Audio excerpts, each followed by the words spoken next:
Hello and welcome back to Enterprise Linux Security, the first episode of 2023, this time episode 51. How you doing, Joao? All good. Happy New Year, everybody, if you pay attention to that. And I hope you're enjoying your holidays. And we have a great show to start the year. It's actually focused around a couple of stories that happened during the holiday season. It's kind of like a repeat from last year where we had Log4j as Santa's gift. So this year we have a couple other stories like that. Yeah, and also I like to refer to the new year as year equals year plus one. That's how I think of the new year in my mind. But, we can have New Year's resolutions, whatever we want. And we have a main topic and we have some subtopics to talk about. Yeah, we have a couple of stories that popped up in the news that caught my attention.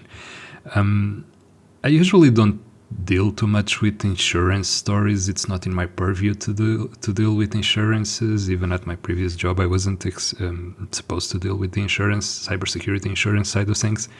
But last year I had to write a couple of pieces around insurance and cybersecurity insurance for the TechScare blog. So I started looking a bit more into the details of how it operates. If you'll recall, we talked about it in this show. We talked about one clause in specific that is inside of cybersecurity insurances, which means that acts of war will not be covered by cybersecurity insurance. So it's pretty tricky to construe who originated an attack. So the insurance company will always have an opening to say, okay, that was an act of war, we will not cover it. And over the holiday period, at the end of December, there was this news around a Supreme Court from Ohio ruling that says that, and this goes even further down the rabbit hole. So they say that because there was no direct physical and direct harm caused by a cybersecurity hack, in this case a ransomware event, then the insurer didn't have to cover the losses. That's pretty tricky. You'll never have direct physical results from a ransomware operation, except in factories and IoT and stuff like that. But regular ransomware will never cause any physical or direct harm. So this opens the door to no ransomware ever being covered by an insurance ever again. And that's pretty important. That's really horrible because there's so many angles to talk about here.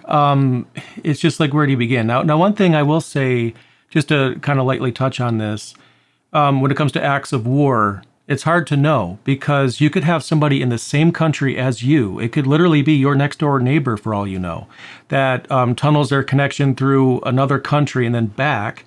And then the traffic is originating from another country, but when in actuality, the person isn't actually from that country. But if that country they tunneled their connection through is a country that's undergoing war, unfortunately, then even though that person, there's no proof that person was actually there in that country, that is grounds for an insurance company, if the policy is such, that they will just not cover that. And now when we get to the Ohio story here, like you said, we're talking about, there's no direct physical damage. And the argument is, well, software isn't physical, it's just ones and zeros. That's all it is. You can't damage that. I mean, even if you smash the hard drive with a hammer, that's not the software that did it. That's you, right?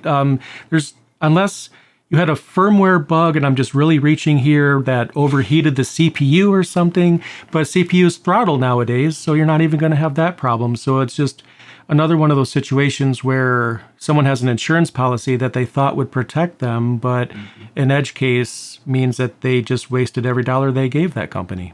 Absolutely. So let's take this story back to the start. So in 2019, like 3 years ago, this company, let me see if I get the name right, Imwise Services. I hope I pronounced that correctly. An Ohio-based company. So they had a ransomware infection, and they were asked for 3 Bitcoins. At the time, it would amount to $35,000, according to the court papers. And they decided to pay. Again, we never recommend paying, but if you have no other choice, then you have no other choice. So they went ahead, they paid the 3 Bitcoins, and then the next day, they filed a claim with their insurance company, for which they had a cybersecurity insurance. in order to get back the money they had spent on the bitcoins and any potential damages. It took, on the same day that they filed that claim, the insurance company came back and said that it was not covered.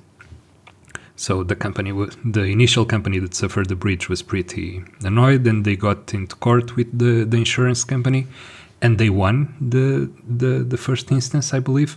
And then there was another appeal from the insurer, which won. So they took it to the Supreme Court, and actually I got the order right. The insurer won on the first case. There was an appeal for the Supreme Court, and that appeal on the Supreme Court, which got the decision right now, upheld the initial decision. So the Supreme Court maintained the decision that the insurance company was not liable to pay that company that was breached because there was no direct damage. And that's pretty tricky. That basically invalidates every single cybersecurity insurance out there. People should really pay attention to this decision. And depending on where you are in the world, if you don't already know, when something hits the Supreme Court here in the United States, it's probably the same elsewhere as well. It creates a precedent. It's something that a lawyer can refer to. You know, this one didn't work, so I'm not taking that case because if I do, it's just going to go the same direction. And that ultimately, whenever it goes to the Supreme Court, the losing party, it's more than just losing. It's you lost, plus a precedent is set that makes it harder for others. So it's a bit of a gamble on top of it. Yeah, but the risk here is massive. Insurance companies have been promoting cybersecurity insurance specifically for cases like this. And again, unless you have equipment that's connected to, I don't know, robots or some type of construction machinery or something like that that does get broken down in case the computer goes down, then you will never have physical direct damage resulting from this. You might have business loss, you might have revenue loss, you might have all of those things. But direct physical damage, direct physical harm, maybe in healthcare. And we've had that in the past. There have actually been deaths because of ransomware infections and people not being able to receive care in time. But for the majority of the situations, you will never have a claim here. So you're basically paying for your cybersecurity insurance and you will never see anything coming out of it. I encourage everyone to thoroughly research insurance companies. And if you already have an insurance company, give them a call, let them know, hypothetically, nothing happened. I just want to understand my policy. Make sure you say that. You don't want to make them think that you had an incident and that it's a claim when it's not. Just, hypothetically, if this were to happen in another universe or whatever, would this be covered, this scenario? And you really have to understand that because insurance companies, I like to think the best of everything by default. But don't think the best of insurance companies by default. Ask questions, have a lawyer look at the policy, thoroughly understand it. But like you're saying, this situation even then still makes it a bit of a challenge, unfortunately. And insurance companies, that's unfortunately very common that they obviously don't make money by giving money away. But you also, the point is you want to be covered if something happens. But, in my case, and I know this isn't IT related, so I'll keep this short, I had a garage collapse and the renter's insurance didn't cover it. But they did let me know that if it was damaged by lava, it would have been covered. But let the record indicate there's no such thing as lava flows externally here in Michigan in the United States. We don't have a volcano, but it's nice to know that if a volcano materialized, that would have covered the damage. So it's just so strange, When I was doing the research on how insurers and cybersecurity insurance works, I went a bit down the rabbit hole. I wasn't aware of this before. I never paid too much attention to how insurance companies work. But you have this layer of very small insurers, the ones that you contract with. And then there are these very big conglomerates that actually provide them with the infrastructure and the services to the smaller ones. And in order to join one of the big ones, you have to comply with the rules that they want and the clauses that they want to include in the contracts. And for example, that act of war, that was forced from the bottom down. So the ones at the top forced all of their contracted insurance companies to include that in every single contract. So it might not even be the fault of your insurer, but you will still be hit by this type of rule.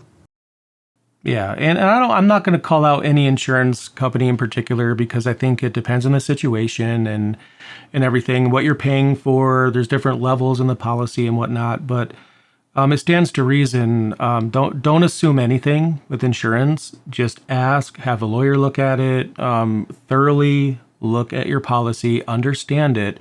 I'm not saying you won't still have a problem because things happen, but at the very least, you've done your due diligence in understanding what is going to be covered. Yeah. So we covered the first Grinch story of the episode. The first Grinch story. I like that. Let's go to the next one. And the next one is also holiday themed related. As you all know, I'm not in the US, but we get US news here in Portugal. So we know about how Southwestern Airlines had a really bad holiday season and how there was a total meltdown last week and they had lots of grounded flights and all of that. And one of the interesting things that came out of that story was that it wasn't just because the weather that caused this situation. You guys had awful weather during the holiday season, lots of snow and all of that, lots of flights grounded because of it. But it turns out that, and I'll explain why it touches on security in a minute. It turns out that the systems that Southwestern Airlines relies on were not able to cope with the scheduling processing that had to take place due to having all of their ground crews and all of their cabin crews and their pilots grounded for a few days and then rescheduling them on the flights that had to go back up again. So their systems could not cope with the load. So they started doing that scheduling operation manually. So in the middle of that manual operation, you would have things happen. Say, for example, the weather would get worse at an airport and the flights going there would have to be canceled. So it basically would invalidate hours of work for the people doing that manually. But the weird thing is that their IT systems were not able to cope with the load of rescheduling all of that again. Now, the algorithm to cover that, it's a variation of the traveling salesman. I won't go into details, but it's very computationally intensive. And the thing is, and this is why it touches on security. Security is not just about protecting your systems from external attacks and exploits and vulnerabilities and all of that. It's also ensuring that your systems are able to do what they're supposed to be doing. If not, then you're causing disruption. And if you're causing disruption, you're affecting your business and that affects security. So by having their systems not able to cope with the load of something like this, then Southwestern lacks in the security aspect of things as well. Exactly. Yeah, I completely agree. You can draw a line between those, but you should not because, like you said, causes disruption, and that's going to have a business impact. And that's exactly what you should avoid as an administrator as much as you possibly can. I don't know anything about how their systems are set up. I don't work for them or anything. They've never been a client for any company I've worked for. But I don't know if they have auto scaling or something like that set up, and maybe the metrics weren't correct or something, or if they have to manually spin up servers when there's load. I have no idea. But these are definitely things to understand before it becomes a problem, is how things are going to scale. Or even if they have stuff running on the cloud at all, it might just be local stuff, not being able to cope with the increased load of having to reschedule all the flights and all the crews and all the people that work for them. This type of problem, these NP-hard problems, this is the name that you give problems that are potentially computationally unsolvable. So you have to find clever algorithms that go around the problem and find optimal solutions even when it's really tricky to find them. But the thing is, when you increase the search space, the computational load will increase exponentially. I don't want to say that because I don't know if that's the exact case, but it will get really, really tricky to do. And having to reschedule everything is the absolute worst case situation here. If you only have local servers and don't rely on anything that can scale automatically, for example, then the servers that you have will have to do it. And apparently, Southwestern has had a pretty bad record of having their systems upgraded and all of that over the years. The unions that work for them, they have been complaining about outdated systems and how it doesn't work properly and all of that. And this is just that to the absolute maximum level possible. Everything grounded and now you don't fly at all.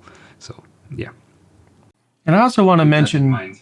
yeah, I also want to mention too that, for all I know, there could be an administrator that understands everything that we're talking about and wanted to set this up the way that, we mentioned, maybe auto scaling or whatever, and whatever the case might be. And maybe it was hard to get management on board. That does happen. Sometimes, I mentioned the administrator. It's not always their fault, because I think there's always a situation, often, and at least somewhere at some point, where someone wants to do the right thing. They know what the right thing is to do, but sometimes getting management buy-in is really hard to do. And when you have outdated systems and people complain about it, that, to me personally, in my opinion, is a red flag for things need to be fixed. And often administrators know what needs to be fixed. They know where the pain points are, but it's just not that easy to get buy-in for it. And for all I know, it could be an issue there too.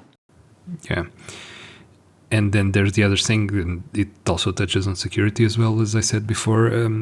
If you're not getting your systems upgraded on time, you probably are not having the right budget for security either, because the budget for IT tends to be more or less for everything. It should cover everything.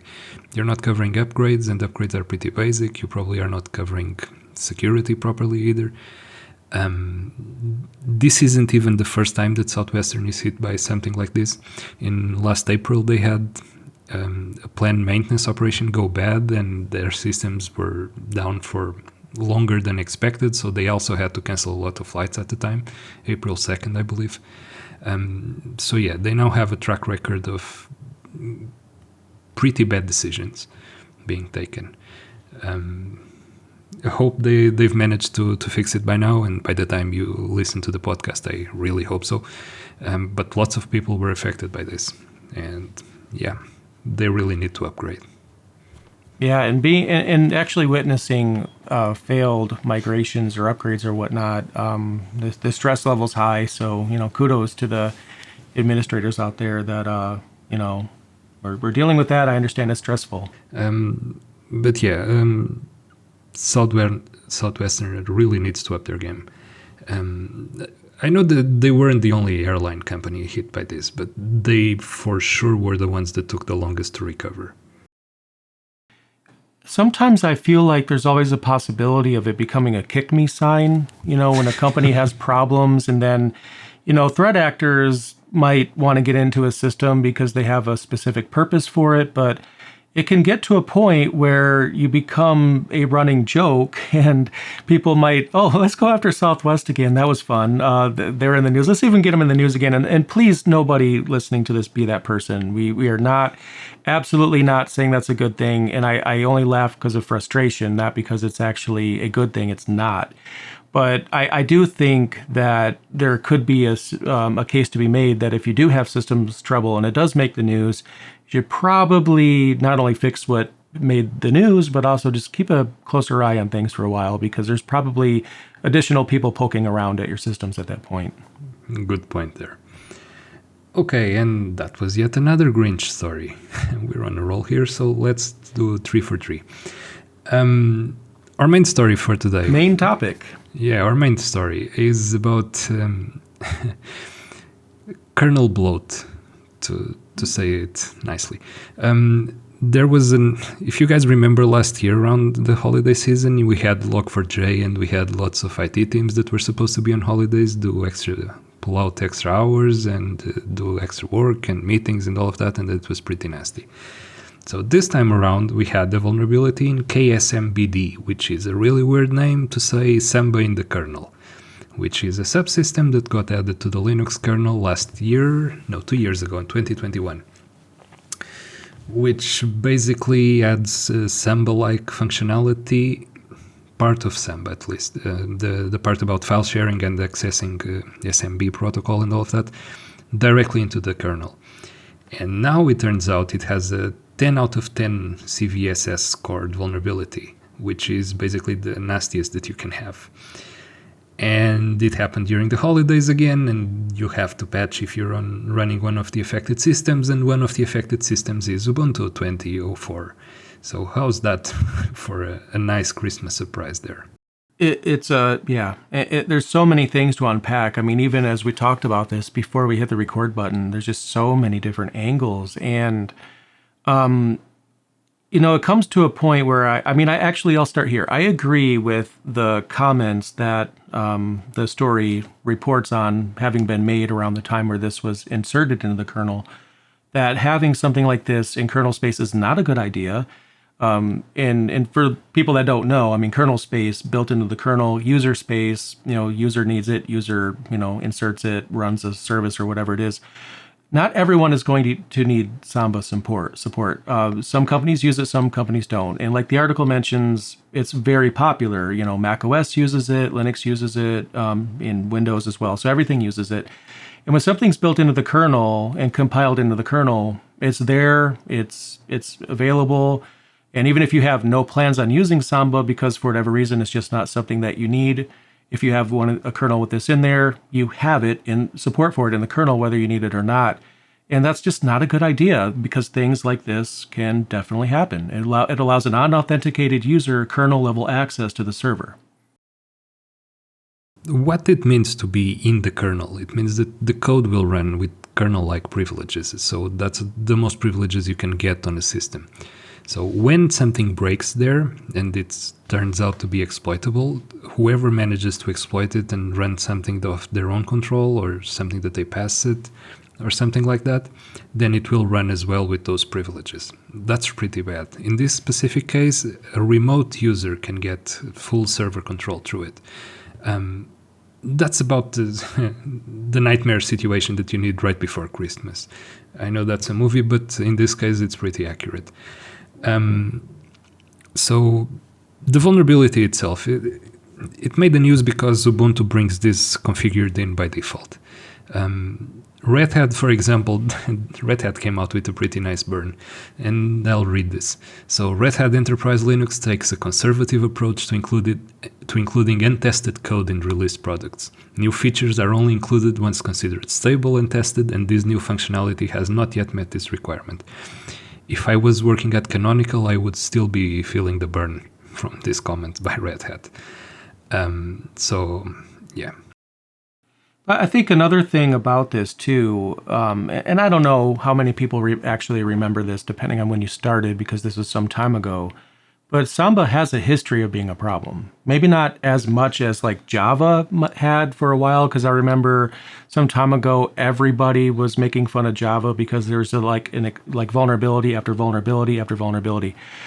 But Samba at one point, in Windows XP, made everyone's C drive publicly browsable on the internet before they added the firewall to Windows XP, which I think was Service Pack 2, which obviously that's not a Linux thing, but it's an industry thing. It's not actually, in that case, it's not a vulnerability in Samba. It's just the fact that it was integrated in a way that was not a good idea. Similar to this, not a good idea, but we have precedents set that we need to be careful of these kinds of things. But it's like, yeah, let's just put it in the kernel. What's the worst that could happen?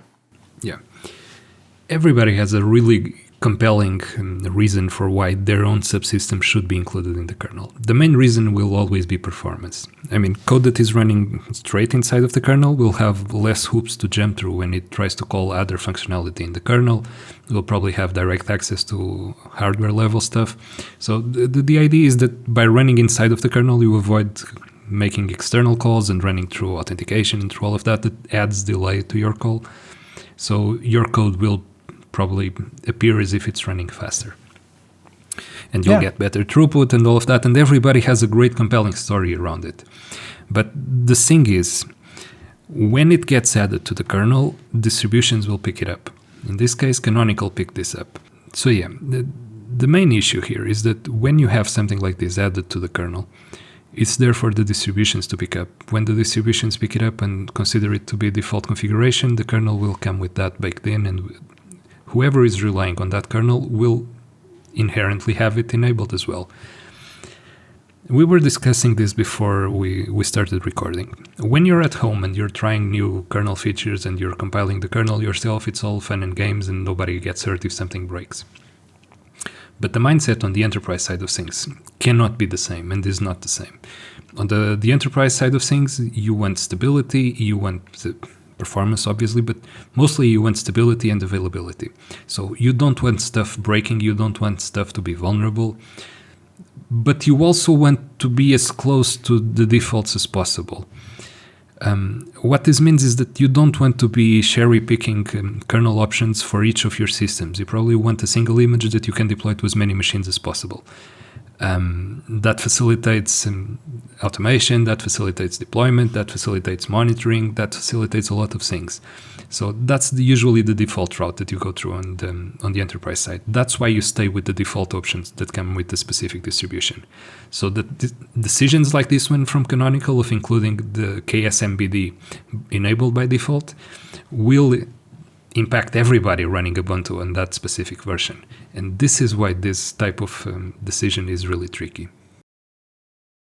I almost wonder if Snap packages use it or something, if there's some kind of situation why they made that decision. But I have no idea because I agree, regardless of what the why is here, I don't feel that this belongs in kernel space at all. It should be something in user space. I understand, like you said, things might run slower. But I think it's better to have things run a bit slower than give somebody a free invitation to just do whatever the heck they want in the kernel. Especially when there's the user space alternatives. Samba is perfectly capable. It has been perfectly capable for decades now. You had Samba available and you still had this being added to the kernel. It's backed by Samsung. It was created mainly by a Samsung team. It had some other contributions, but it was mainly spearheaded by Samsung. So they pulled some weight. They probably have the numbers to show for them that they need this. And again, compelling story, everybody has one. But through the years, the kernel has been receiving some subsystems that have been the source of lots and lots of issues. Having Samba-like functionality directly in the kernel is just another example. One that I usually go to, the Berkeley packet filter. The original intention was to provide a way to create a programmable firewall to a user directly into the kernel. Over the years, it has been abused to load any type of code, basically, and being run with kernel-like privileges. It has been the source of vulnerabilities, really bad ones, over the last 2-3 years now. I keep mentioning it because every time there's a vulnerability on BPF, the Berkeley packet filter, you know it's going to be bad. It's just how it happens. And this one, the ksmbd thing, I could almost bet that the next vulnerability to hit it's also going to be pretty bad. It's through no fault of the coders. It's 30,000 lines of code. I think the original kernel, when it was created by Linus, was not as big as the commit that added this subsystem. Wow. This is just to give you an idea of the scope. It's impossible to catch all the bugs. Nobody will be able to. So we'll be facing new vulnerabilities emerging from this code throughout the years. Because the thing is, once it's in the kernel, it's pretty tricky to remove it from the kernel. And now it's there. Right. So for people that don't know, I mean, when those of you that have not custom compiled a kernel, you can choose to have a module baked in to the kernel. If you go through the config, you could totally do that. And some things have to be baked in, like, for example, as we were discussing off camera, booting the system. You have whatever the file system is of the boot partition, that file system has to be supported. Now, of course, more technically, there's ways around that I'm not going to get into. But when you have the other point was modules are just as needed. You can insert a module as you need it. If it doesn't have to be there, but if you want it, you can add it. But what I don't understand, you have Samsung. They make a lot of different products, televisions, they have smartphones, obviously, which are based on Android, which are quite popular.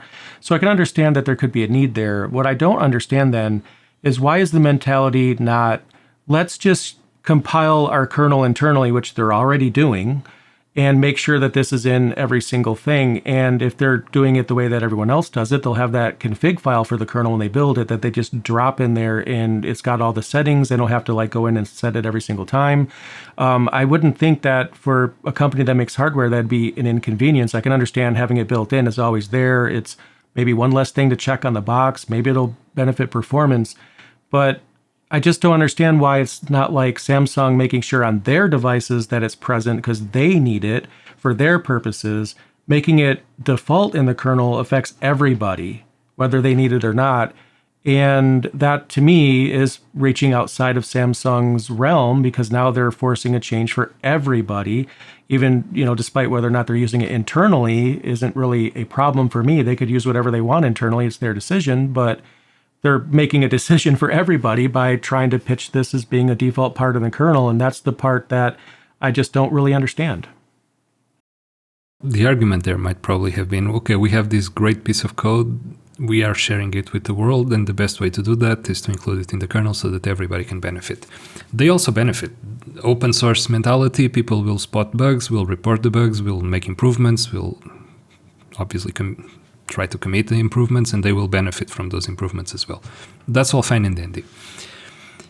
Everybody has a compelling story. If you are working on a new module, a new file system. The kernel already has dozens of file systems, but yours is the best in the world. You have this amazing new throughput, you save SSD lifetime, whatever you do. You have this great story, so you submit this to the kernel for inclusion. The process here, it will be some back and forth. People will ask questions, they will want to see the code, they will make suggestions to the code. You can't have this, you should have it this way, and all that. After a few months, it will get added. It gets added to under testing, which is if you compile the code, lots of options are hidden under testing. So that's the stuff that's obviously being tested, as the name implies. And after some time, it moves out of testing. It gets into the main options tree, and it's all there. So if you want to use it, great. Yeah, I totally agree with that. Yeah, I was going to say, though, too, like, that's a good point. I mean, it could just be goodwill. Hey, I got this thing, and people could benefit from the thing. But I still think an argument can be made for whether or not something should be the default. Putting it in the kernel, making it, the code, when I say kernel, I'm talking about the code, and making it an optional thing that people can just check the box if they want it, or distributions could check the box if they want it. That could even be what happened. I don't actually know if it was you mentioned default, but it could be being in the kernel is fine, but being default is like in my opinion, another level higher, because if it's default, and people accept the defaults, or distribution accepts the defaults, then everyone has it. But being in the kernel, used or not, it could be in the kernel, but default is like another level.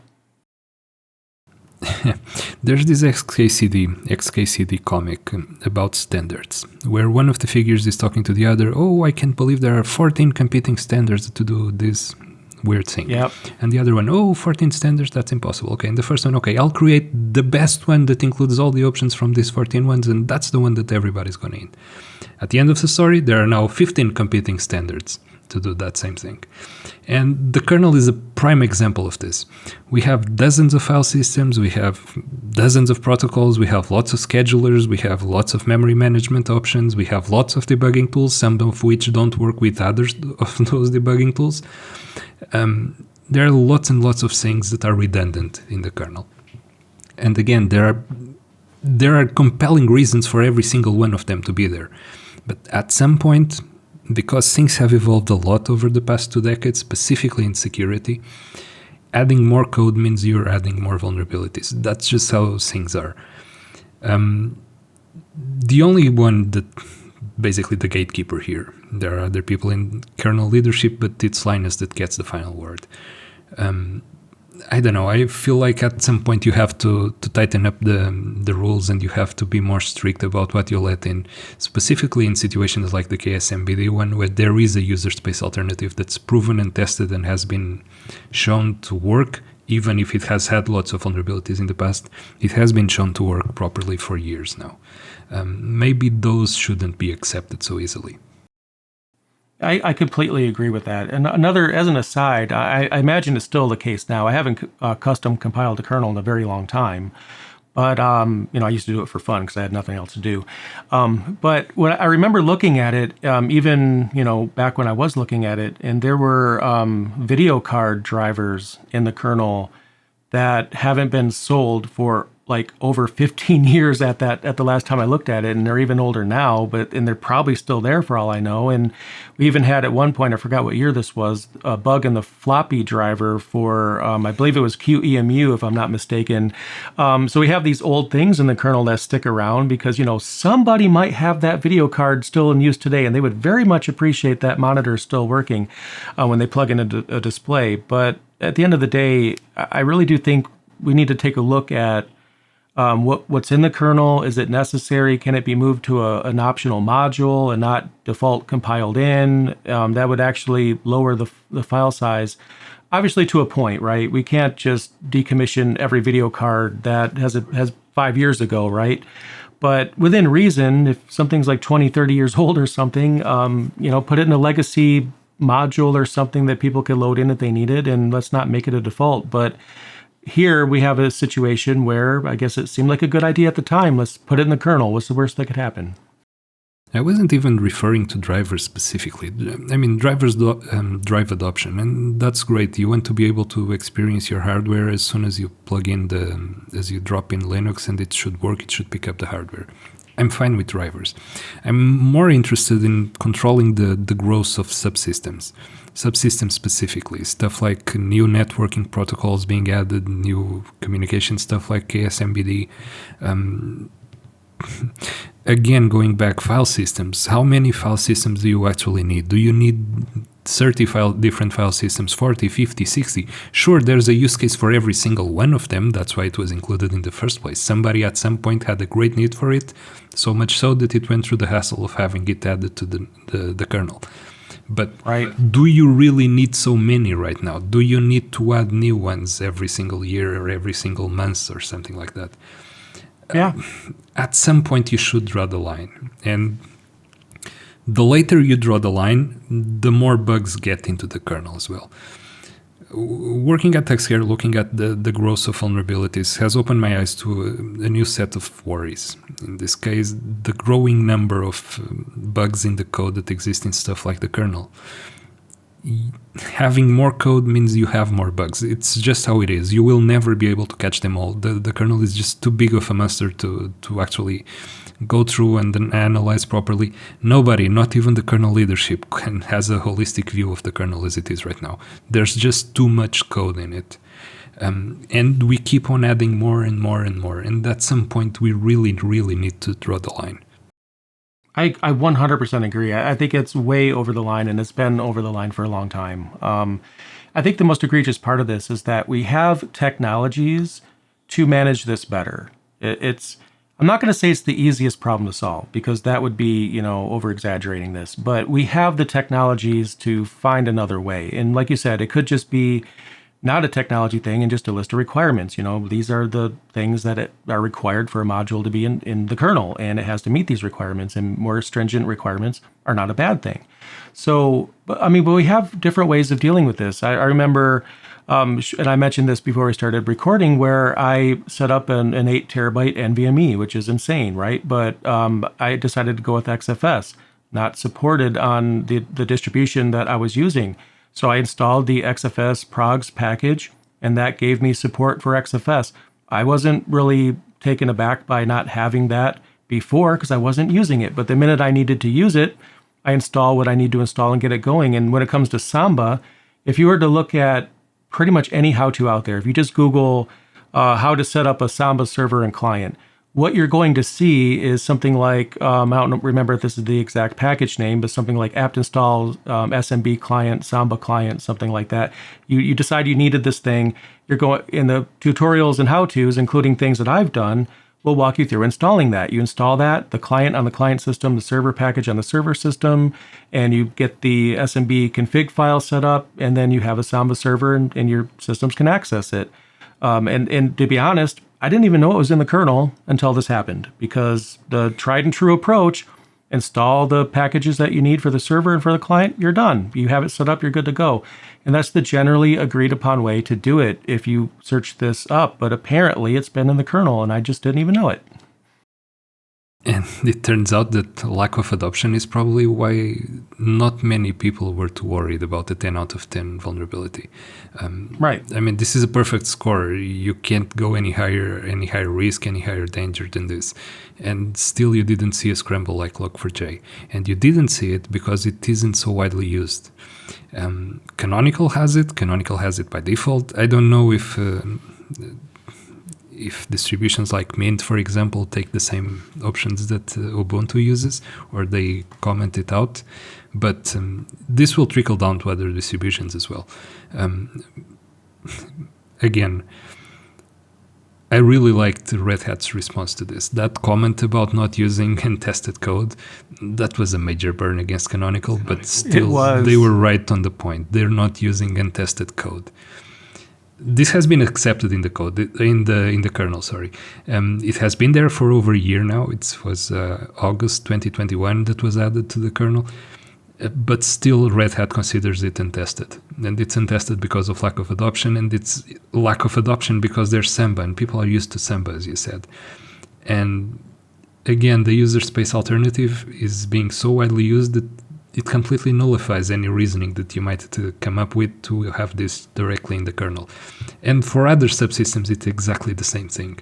Whenever there's a user space alternative, it should not go into the kernel, even if performance is the reason. I completely agree, and I also agree with Red Hat's response. I mean, we just need to take a moment and really appreciate this because, I always argue in the Linux community with software vendors that they're not always doing a good job when it comes to communication, but I don't often, compliment a company that does it right. It was probably the most professional, polite, and nice way to provide a backhanded comment to Canonical, where you read it. Oh yeah, that makes sense. That's a good decision by them. But you read it, more thoroughly. Oh yeah, that was a very professional and polite backhanded comment to people that don't do it that way. But good on Red Hat for being conservative in that way. I mean, considering their focus on enterprise Linux, it totally makes sense. But I think it is a great example. If there's not a good enough use case or not a good enough reason for this to exist in the kernel, maybe it shouldn't be there. Just saying. Yeah, absolutely. And like we started, this was the third Grinch story of the day. I think we can wrap it up about now. We covered all 3 stories. I hope you found it as delightful as us and not depressing. But then again, this is the type of stories that we always cover. We will always have stories like this to cover, unfortunately. So stick around. We promise the next one won't be as depressing. We might be lying. Yeah, the threat surface out there is frightful, but patching your systems is so delightful. I'm here all day. All right. Well, there we go. Everybody. I think we covered it. Thank you everybody for listening. It was a pleasure, Jay, and until the next one. Yep. See you next week.